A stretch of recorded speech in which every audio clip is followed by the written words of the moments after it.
flyby right by that.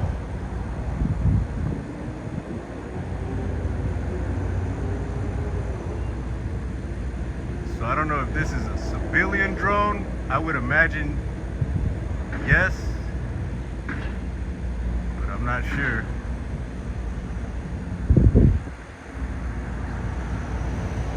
Yeah, it looks like it. Anyway, probably one of the guys down the block. But I did see a flyby on that, so we'll have to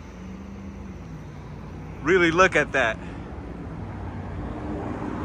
Just got to the shop here Wednesday. That was exactly at 11. Now I'll ask the guys later, see if Pee-wee or anyone else was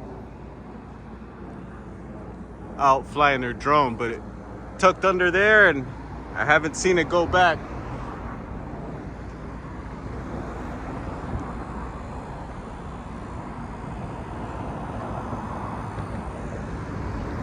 And it's not the first time something like that happens. I've seen regular drones. There's a couple guys that fly drones in the neighborhood, but there have been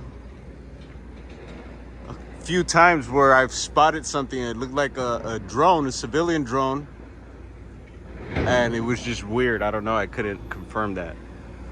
But let's check this out.